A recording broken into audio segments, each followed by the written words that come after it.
Good evening, everybody, and welcome to our Retina UK information webinar. And tonight's subject is on the subject fitness, blisters, and fundraising. My name is James Clarke, and I'm the Events and Community Fundraising Manager here at Retina UK. And this evening, I'm really delighted to be joined by three of our TCS London Marathon 2024 runners. Before I chat to them, I'd love to give you a little bit of background. So at Retina UK, the TCS London Marathon is our biggest challenge event fundraiser.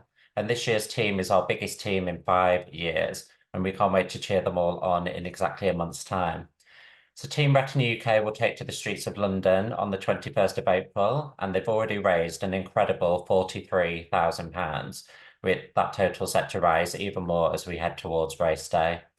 The money that they've raised already will make a huge difference and allow us to continue supporting those with inherited sight loss, both through the vital information and support services, but also by investing into medical research. If any of our live viewers have any questions throughout tonight's webinar, please do type them into the Q&A box here on Zoom, and we'll try and answer them at the end. It's time now to meet our three panelists who are joining me this evening. All three of them have been training hard for months for this year's marathon, so I'm really excited to hear how they've been getting on. So first up is Ashley. So Ashley is our biggest fundraiser so far this year, and he's already raised a staggering £9,300 for Retina UK. Good evening, Ashley. How are you? Very well, thank you, James. Thank you for having me. Thank you very much. And then next up is Sophie. So we'll be finding out more about your personal reasons for running for Retina UK later on, but a huge welcome to you. Thank you. Hi. Thank you very much. And then finally, we've got Tom, who has been a long-term supporter of Retina UK over the years, and he's took on many challenges for us, which I'm sure we'll talk about shortly. Good evening, Tom. Good evening. Thank you for having me.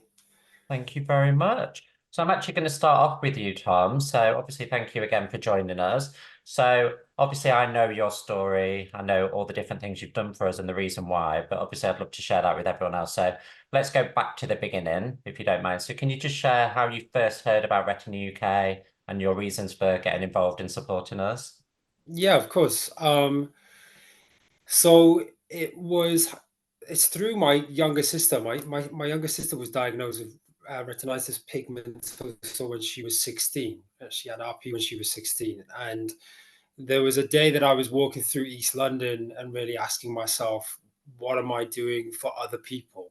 I was kind of looking at my life and going, it's great to do a lot of things for yourself, but really questioning what am I doing for other people. So I got into a conversation with her, and we were talking about different types of charities, sight loss charities, and so on and so forth. And then she had actually mentioned to me Retina UK and the specificness of the charity itself, and how they help fund research for medical research for RP, and they'll also help people within the inherited sight loss community with support.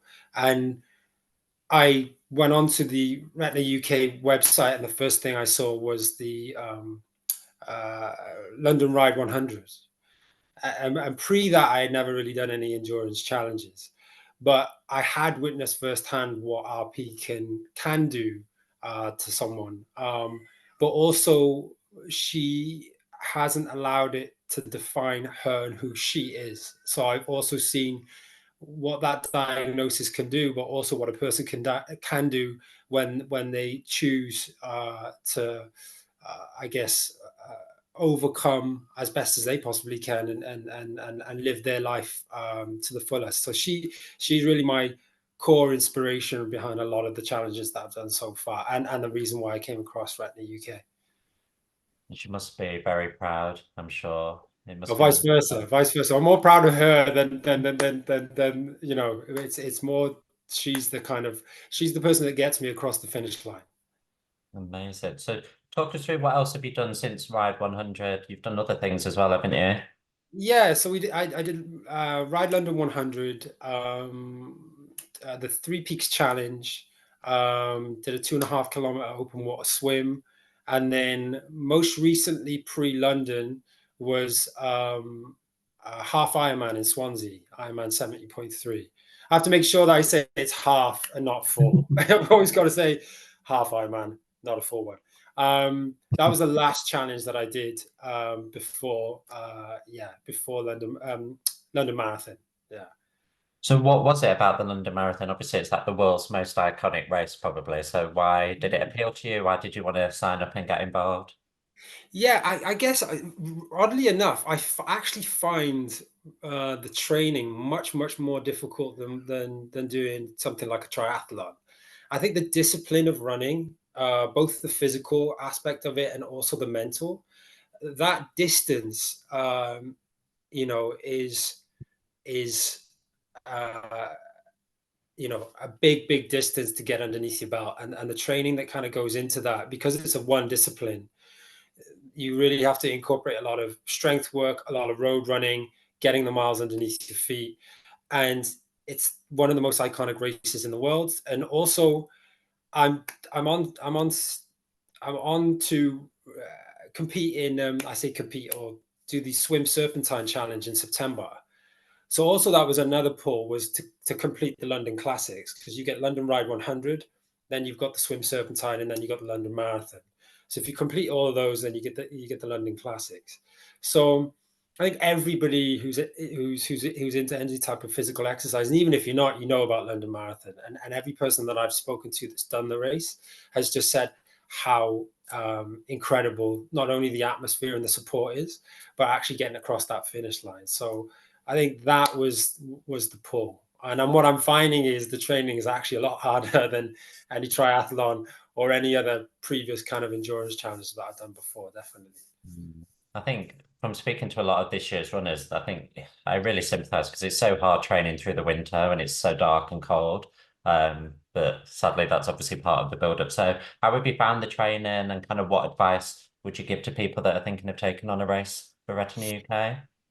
I mean, the training itself, yeah, it's been tough. It's been hard. I quite like to endure. I quite like going out and toughen it out when it's the rain and it's the cold and it's the hard weather. So that hasn't been too bad. And it's been great because what I've found is I've actually accessed a very large running community, and I've spoken to ultra runners, multiple time marathon finishers. Anybody who runs ultras, by the way, I have to say, I have absolute like I bow down to any ultra runner that I see, because that is just a next level discipline and physicality. And any multiple time marathon finisher, even if you finish one, I'm still bowing down in front of you. I've got absolute respect for anybody who completes a marathon and then does multiple other ones after that. I think that's kind of insane. And then, yeah, my biggest thing that I've got out of this is not only that I know that the help that I'm doing with Retina UK, fundraising, everything else like that, has a direct impact. I think that's the key thing about working as a fundraiser for Retina UK, is with the larger organizations, you can kind of get lost in how large the corporation is, because they become their own kind of entities, and it's hard to kind of track and trace where the money is going and how it's impacting and in what way is it making a difference. But with Retina UK, you can see the immediate difference that this fundraising does have. And then the other thing that's taken from that is, I would encourage anyone to do any type of race that they've never done before, because what you gain out of it is something that money can't buy, and the depth in which you go within yourself to finish these kind of longer races tells you more about what you're capable of doing, and you can carry that into every aspect of your life. And that is whether if you haven't done a 5K, it doesn't have to be this enormous thing. It could be a 5K, 10K, half marathon, marathon. It could be a 2K, if whatever it is. It could be a walking challenge, it could be a hiking challenge. Go out there, get stuck in, and what you find is you gain so much back from it that makes the entire thing worth it. So you win in multiple kind of ways, and it goes into every other aspect of your life, and you carry kind of a self-confidence about yourself, I think, because you've tested yourself and you've gone past that kind of point of a physical and mental boundary within yourself. So then you set the goalpost again, and you reset and you reset and you reset. So it never really ends, I don't think. And that starts with something as like a distance like 5K. If you want to start anything, start at 5K, and just get involved with Retina, because that's the other thing is everybody's so hands-on within the organization. I mean, you yourself, James, are incredible, and everybody that I've come into contact with Retina, everybody's really responsive, really proactive. So the organization feels like you're really a part of it, and I think that's what's really key. So I'd encourage anyone to go out and kind of get stuck in whatever way that they can. Yeah. Amazing. You must be psychic because you've just answered my next question, but let me, Right. you may be able to elaborate a little bit more. So just obviously anyone that takes on any fundraising for us at Retina UK is supported by our fundraising team from start to finish. So what would you say to anyone that's watching or listening? Why would you encourage them to get involved and take on a challenge for Retina UK? I think it's that personal touch that comes with Retina. Obviously, it's a really personal charity to me, and it's something that I see myself being a part of the organization, doing as much fundraising as I can do for the foreseeable future, because it's something that's deeply personal to me, because I've seen how this condition can affect somebody's life. But it's just that integration and that feeling that you're a part of something much bigger than yourself, the responsiveness that you get from the team. I mean, we did workshops got talent. I've got to make sure I get that right, last year, and it was great to kind of meet the whole team that was there, that was present on the night. So I just feel that with Retina UK, it's a lot more of a personable kind of, you know, that your fundraising is having a direct impact. Everybody is really immediate. Everybody's so welcoming when you get on board. And if you're ever kind of unsure how to kind of get started, or how to get stuck in, or what challenge to do, you know, Retina offer that for you, give you like a jump start into that kind of world, and guide you every step of the way, you know. And I think that's really, really important. And again, I know I keep saying it, I know I keep repeating it, but this type of fundraising is vital, and you see the direct impact of where the money goes, and it's helping such a larger community that I think don't really have the right level of attention and the right level of voice within the UK right now. You know, I think the inherited sight loss community needs to have a bigger voice, and Retina UK needs to be as spoken about and as made aware about as possible as every other organization. You know, people go with Marie Curie, cancer research, so on and so forth, for their own particular reasons. Mine is very personal, so I think I'm going to try and, you know, wave the flag and raise awareness for Retina UK as long as I possibly can, I think. Yeah, we always say the awareness is just as important as the fundraising. So yeah, that's great to hear. So thank you very much, Tom. If anyone's got any questions for Tom off what he's just said, obviously drop it in the Q&A and we'll come to that at the end. So I'm going to move on to Sophie now. So welcome again, Sophie. Should we kickstart off, obviously, talking about your reasons for getting involved? And you've got a personal reason for running for Retina UK this year, don't you? So do you want to talk us through that and how you heard about the charity? Hi, so one of my good friends, Finley MacLeod, sadly passed away last May, and he was the one that actually taught me about RP and about everything that came with the struggles of having retinitis pigmentosa, and he just couldn't see a future life with RP, which is so sad. So therefore, I'll be doing the marathon for him and hoping that it won't take another life, and the research and money raised will go to help, which I'm sure it will. But Yeah, absolutely will. So it's obviously going to be an incredible tribute to Finley and a very emotional but special day, because I'm sure you'll be thinking about him throughout. Have you got lots of friends and family coming to support? yeah, I'm currently at university, and lots of my uni friends are going to come, as well as all like my school friends, family friends. So that will be lovely. Definitely. It's my first time going. Never mind, obviously I'm working it, but I can't wait to soak up the atmosphere. I've watched it every year on TV, so it's going to be amazing. So how's your training been going? Obviously, we were saying it's been tough over the winter, but Sounds like you've been smashing it. Yeah, my training's been going quite well, thank you. I've just struggled a bit like trying to balance like uni work, being social still with my friends, just because it does end up taking a lot of time, especially when you get into the like longer run weeks. But yeah, it's been good, thanks. Amazing. So how far have you run? Where are you up to in your training? I'm up to about 28 kilometers. So, Okay. and I think the end of my plan's about 32, Mm-hmm. which I'm going to do next week. Amazing. I think that's a crucial point actually to say to anyone listening is that there's so many amazing apps out there. There's so many websites. You can get one through London Marathon themselves. Because I personally would never sign up to do this. I would never run 26 miles. But those that obviously are interested, there's so much support, not just from us at Retina UK, but so many amazing platforms out there for training plans and things like that. Um, so what are you most looking forward to? Because it's exactly 1 month today. So what, apart from obviously the food, the massages and everything else afterwards, but what about the race itself are you most looking forward to? I feel like everyone just says how crazy the crowds are and the atmosphere is like you can't beat it. And everyone raves about how amazing the London Marathon is compared to some others as well. It's just so iconic, isn't it? So not even just in this country, worldwide. And in fact, if anyone listening obviously spots one of our runners on the TV, do take pictures and send them in.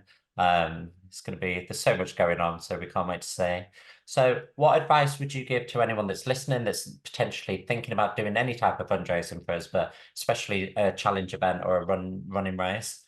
I think I would just say like the distance or time or like that doesn't matter. You just need to focus on the reason why you're doing it, whether you're doing that for a friend, a family, just to raise awareness because you found out about how amazing Retina, the charity, is, and to just really remain focused on the reason why you're doing it. Like if you don't want to get up and run one day, think like, come on, like just remember why you're doing it the whole way and not to give up. Definitely. And it's also all your amazing friends and family and people that you know that are sponsoring you. It's spreading the awareness even further of the charity and what we do. So we can never say thank you enough. I'm sure we'll say it hundreds of times on the actual day. But like you say, that's the most important thing. It's about remembering your reason why. Um, and like you say, I'm sure it'll keep you going all the way through. It'll be very special. So let me have a look.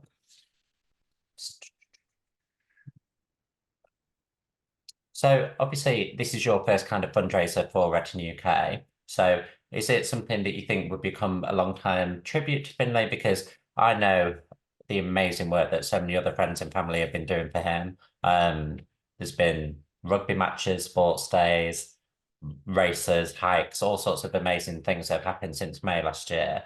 And Team Finlay, as we call them, have raised over £50,000 since May last year, which is just absolutely incredible. And obviously your fundraising is going to be added to that total as well. So it just shows that the amazing work and legacy that obviously he's left behind. So it's just super incredible and we're so grateful. So yeah, thank you very much, Sophie. I'm just going to move on now to Ashley. So welcome to you, Ashley. Thanks, James. And so same for you. Tell us how you first heard about Retina UK and what was your reasons for wanting to get involved and support us? I think kind of over the years, just sort of family members have raised money for sight loss charities, but never actually Retina UK. Kind of always been a little bit perhaps uneducated in who the right charity is to kind of sort of raise awareness and raise funds for.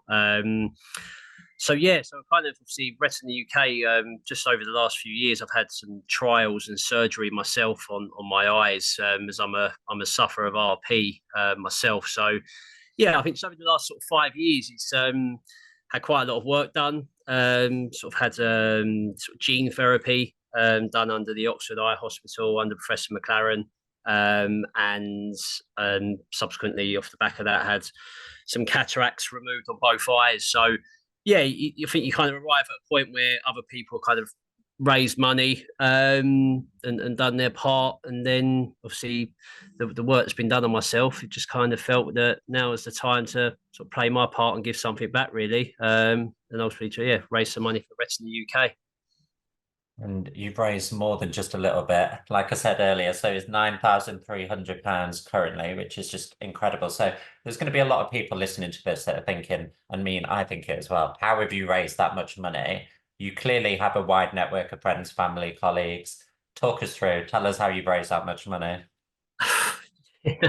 James, if I'm honest, I don't really have any tips and tricks, if I'm honest with you. I think I'm kind of just surrounded by just a lot of kind-hearted people. I think, as I mentioned, I've never done a solo charity event before, so I think that helps as well. Like I say, who knows after this one? As Tom mentions, like I say, will I go on to do many marathons hereafter? I'm not planning on it, but I think that helps me somewhat in that I've never had a charity event myself, so I've never actually asked anyone. And I think it's I think with Retina UK, as I mentioned, being an RP sufferer, it kind of, I feel it's a little bit more than just, again, kind of as Tom alludes to, it's more than just running for ABC charity, and just to kind of get my place in the marathon. There's a bit of an emotional connection with this one. It's 38 people, kind of a lot of the people that donated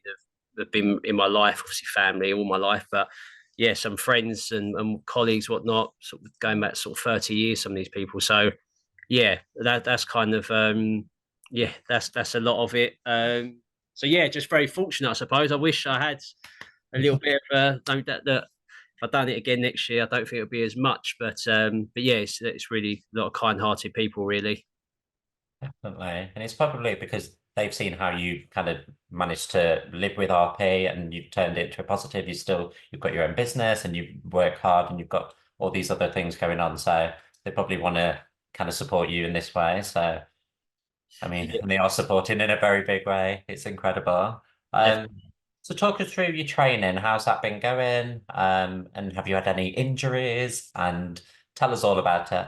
Yeah, the training's been up and down, if I'm honest with you. I've sort of go back to last spring. I tore ligaments in my ankle in 3 places. So I was out running and just a dip of a curb sort of driveway and rolled my ankle, and that was me out of running for a little period of time. And obviously, so I then obviously got my place in the marathon. So I kind of up the running towards the back end of last year. Throughout December, there's a lot of running happening just to kind of get myself in some form of shape, and happened to injure the ankle again.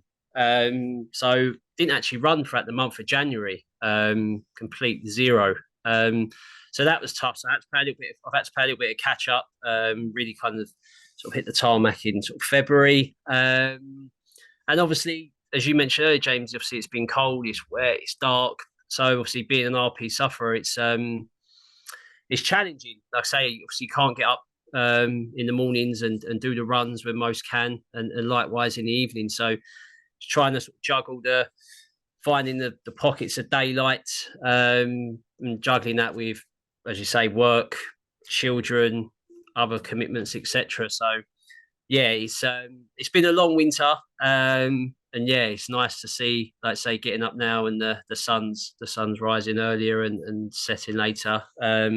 Yeah, I'm quite happy. So I went out for a run today. Set off at 6:20, which a month ago that was just impossible. It was almost, I was hovering around till like 8:45, just watching the sky and ready to go out and run. So it's been like I say, up and down. Distance wise, I'm kind of up to similar to Sophie. What I've done 30 Ks is what I've done. So that's the max done so far. So I'm heading out this weekend to try and chalk up a 33, 34. So yeah, a few niggles, not getting any younger. But yeah, I'd say all in all, I'm quite happy with where I'm at. Really, lost a little bit of weight, intentional as well with the training, so feeling a little bit lighter. So yeah, I'm feeling good about it. And I had a little bit of a bump the other day. Probably see a little bit of the scar still across the top. But yeah, RP sufferer, low hanging tree branch, and boom, straight into cut my head open, and I think I had probably about two miles or so to go. So I was blood pouring down and whatnot. But yeah, so I got myself a cap actually the other day. So if anyone does, I don't know why it took me for my head to get cut open to think about buying a hat.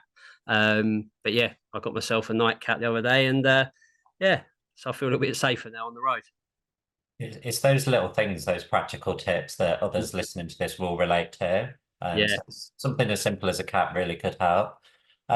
We've actually just had a question in, and it's around trainers. So again, it's something practical. So have you got through different pairs of trainers? Do you have a certain brand that's good?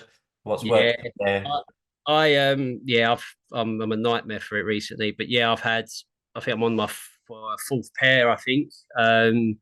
But yeah, I'm settled on these ones. I've had Asics, and I don't know why they always seem to give me shin splints. But some people love them. Then I purchased a pair of Brooks, which I ran in for most of December, and they were fine actually. They weren't as springy. And then obviously I had the injury, and then I just decided to go back to Nike, which is what I used to run in. So yeah, I've got some Nike Alpha Flies. They're a bit more of a race day trainer, and so they're comfortable. They're very springy, very bouncy, but they're not very comforting, which I'm suffering with at the moment around the sort of the top of the foot, the sort of bones and the ankle. They're not very comforting there, but yeah, that's what I'm running in at the moment and going to do on the day. Amazing. We'll carry on chatting in a minute, but Sophie and Tom, what have you found with trainers? Any advice? We'll start with you, Tom. Let me unmute myself. Yeah, I think it's personal preference really. I run with Hoka Clifton 8. So what I did was I went into Runner's World, and what you can do there is you can jump on a tread and have them watch your way of running, and then they kind of give really great advice on what trainers would be the best, what kind of running trainers would be the best for your kind of way of running. But the reason why I stuck with Hokas is because they're the ones that I ran the Ironman with. So it's more of a mind game thing. I'm a bit fearful about switching trainer brands. So then, yeah, I've stuck with Hoka Clifton 8s. They're kind of, but sometimes with some people they've got too much heel on them. So it's like what Ashley's saying. I think you good to try a couple of maybe different ones and maybe stick with one throughout your training, then maybe have a race day shoe. But it's just down to personal preference and what kind of works for your feet, I guess. Amazing. And what about you, Sophie? How have you been getting on? So I ordered a new pair of the Hoka Bondi 8s or 9s, the ones with the chunky sole, because everyone said, oh, they're the best for long distance. And I put them on, and I felt like I was like on a massive platform. I've always worn a really like thin trainer, like one that's almost like a sock, basically, which is really light and just squidgy. And I just found they were too hard and high. Like I just ran around my kitchen in them and was like, I don't like these. And then I went to run as well. I went everywhere, and I think I tried on about 100 pairs of trainers until I finally found a pair that I loved, and they were the On Cloud Monsters. And they've been so comfy and perfect for me. But that's because I like quite a light trainer that's really squidgy. Amazing. So I'm learning so much here. I don't know about everyone else. I've not run for many years. So yeah, let's go back to Ashley then. So obviously I mentioned earlier, you've clearly got an amazing network of people around you, so friends, family, and colleagues. And talking of colleagues, obviously you work at LSP Renewables, and you've also got a colleague and friend of yours, Jacob, running. So talk us through that. Did you manage to twist his arm, or was it the other way around?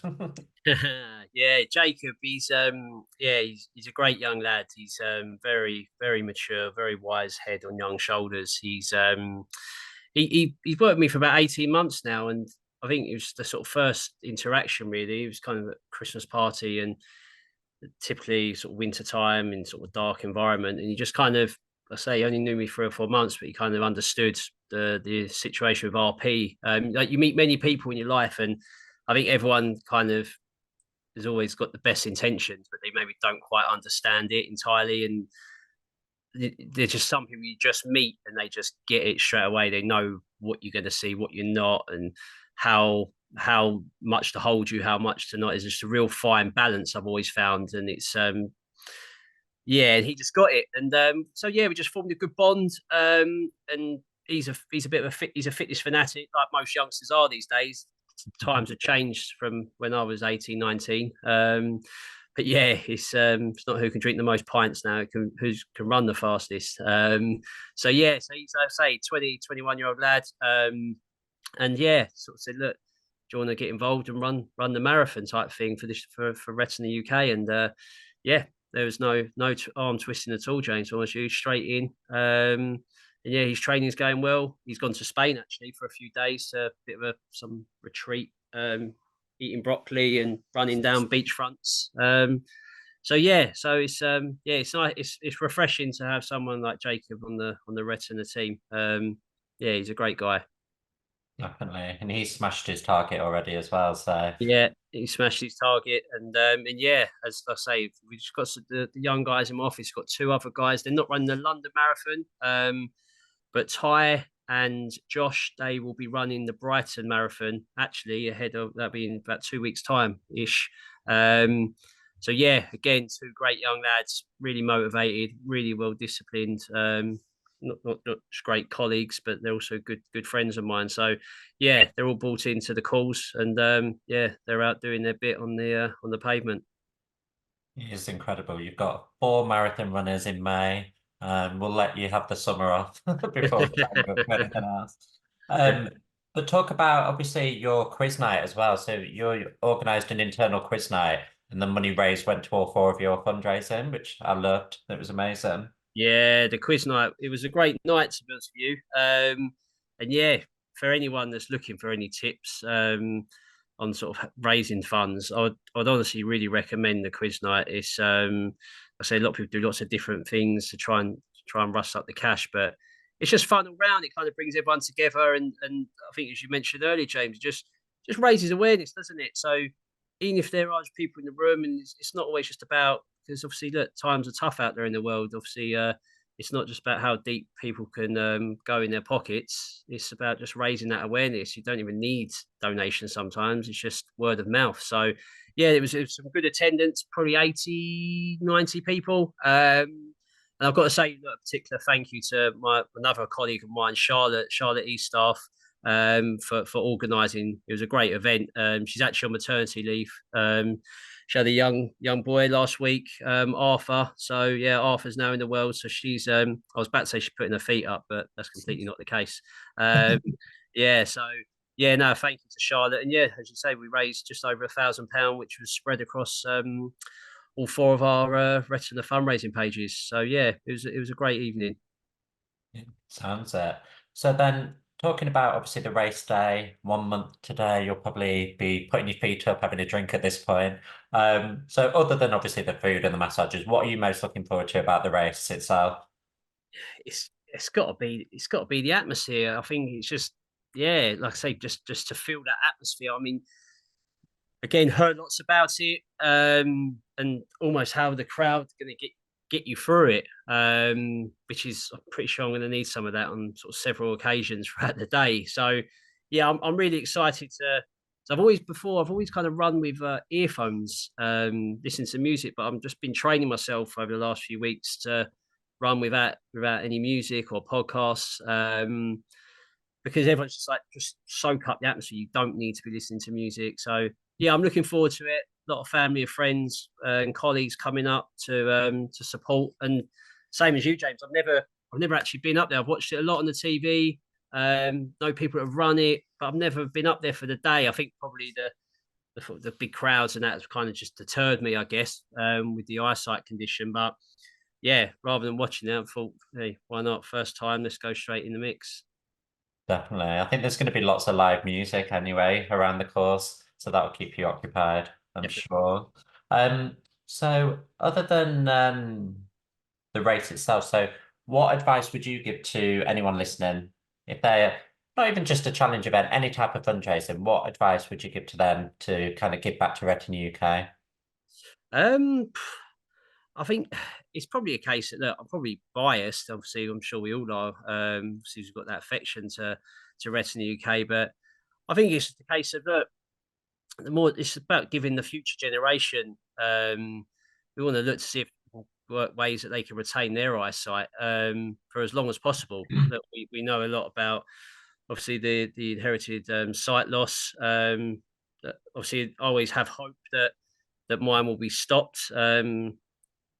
Stopped in its tracks, but I say a bit older now. Will it not? But I think that's the key thing, really. It's not always about us right here, right now. It's about our children, grandchildren. If we can kind of find a way to kind of find that cure, cure would be amazing. But even if it's just a case of just stopping it in its tracks, that's an absolute bonus, or slow down the deterioration. But so yeah, so I think Tom's really right in what he said earlier. There isn't a big enough voice, is there, for the likes of Retina UK? It's it's kind of where it's not visible, I suppose. It's not really spoken about as much. So yeah, so like I say, if anyone can, if they want to raise money for a charity, then obviously I'll definitely be saying, yeah, go for Retina UK. But likewise, I'm sure there are many other worthy charities also. Definitely. So have you felt well supported, would you say, in the build up to the race? And how would you kind of summarize your experience of working with the charity? Yeah, definitely. Look, working with yourself, because I've committed to it before. I had to, because of, as I mentioned, because of the cataracts operations. So I think this is actually, no, for third time lucky. This is obviously, I'm definitely committed this time. So yeah, obviously before I kind of committed, and obviously had to have operations, which has then meant I had to pull out. So, but yeah, you, like I say, Retina have been great. Yourself, James, have been really patient. Like I say, where I pulled out twice before, you could easily have thought that this guy hasn't got what it takes to follow through. Don't give him a place again. But you stuck with me, and yeah, and I'm glad you did, and I'm looking forward to it. And like I say, you've always been on hand to give us advice, answer questions, check in on us, rather than just, guys, here we go, and sort yourselves out, see you on the day. So yeah, it's I think, again, I know I keep referring to what Tom and Sophie said, but I think it's because it's true, isn't it? You feel that connection, you feel that bit of passion, like that sort of that family type vibe. So yeah, so thank you to you and the team. Amazing. Thank you very much. So we've had a few questions that have come in. I'll stay with you, Ashley, while we've got you. So somebody's asking what kind of snacks and gels and things you've been having. Have you tried that on your training runs yet, or are you saving that for race day? Have had the gels actually twice now. What ones were they there on Amazon? I think it's like SIS gels. Do you know what? Yeah, they work definitely. When I went out the weekend, 30K, had I think 2.5 gels. I think the key to having the gels is to make sure that you kind of take them on board around, as you're kind of getting to maybe sort of 70% in the tank. You almost want to top up, as opposed to getting to empty and then trying to fuel the body. So yeah, so that's how I think I took the first one on board, sort of maybe 7-8K in, just to start getting it in the system. Yeah. Amazing. And what about you, Sophie? Have you tried the gels and the protein bars and all that good stuff? Yeah, I've also been using the SIS ones, the like orange and raspberry ones, but I've just found you need some chewing gum after them because they leave your mouth like tasting disgusting with like a layer of slimy gel. And definitely just trying to force myself to drink water throughout running, so that, because everyone said it's all about at the beginning when you think, oh, I'm not tired, I don't need anything, but it's about like that last bit is then when you need to have had the water and it's too late. So like having sips every like 2K or so, just like one mouthful, but to keep going. Definitely. And it's like what Ashley was saying, that's a good way of, when you get to 70%, keep yourself and your energy levels topped up. before you start crashing. So really good advice. What about you, Tom? Yeah, I think we're all flying the flag for SIS. I've done the same. They're my go-tos. I did them with the half Ironman as well, and I'd probably recommend, if anybody does want to check them out, they're called Precision Fuel Hydration, and you can go on the website and you can put in the details of whatever race that you're looking to do, and what they'll do is they'll customize your nutrition for that particular race. But the key thing is and just to branch on what Ashley and Sophie have said, to make sure that you're using your gels in your training. Don't do the mistake that I did, where I just used them on the day for Ironman, and it beat me up much later on down the race. Make sure that if you are, when you are using the gels, you're using them during your training period, so that on race day, then body's already used to said taste, said gel. So when you're loading it up on race day, it makes sense. If, don't do what I did and just start wolfing whatever you can grab down your neck. It doesn't work. Yeah, and this webinar is not sponsored by SIS or whatever it's called. Let me clarify. It's interesting that you all seem to be using the same one. It's clearly probably the leading one. Again, I'm not an expert on these things, so I'll take your word for it. So actually, I'll stay with you, Tom. So something that we hear a lot about, not just with this race, but just other events that we've got, is kind of people get a little bit daunted by having a fundraising target. So what advice would you give? Because obviously we keep in touch with people in the many months leading up to it and try and keep people on track and give advice and tips throughout. But what advice would you give? Something like Ashley was saying about the quiz and doing a bit of smaller events, it all builds up. Would you agree? Yeah. I mean, congrats to because I know Sophie's just passed her own personal target, and Ashley, that target is incredible. So again, congrats to you. It's amazing what you've done. And yeah, I think my friends are sick of hearing from me, so they're kind of like, we have got no more money to give you, because I just keep coming back to them year after year. But I guess, yeah, it's you can be creative with it. Outreaching works. If you've got like a network, I know Sophie was speaking about it earlier with university or job, or one thing that I've found that has been quite responsive is outreaching to independent running brands. A lot of them are quite responsive in getting back and donating whatever they can. And then, yeah, just doing fundraising in any which way that you can. I'm a yoga practitioner, so sometimes I try and get people just to donate at the end of a session.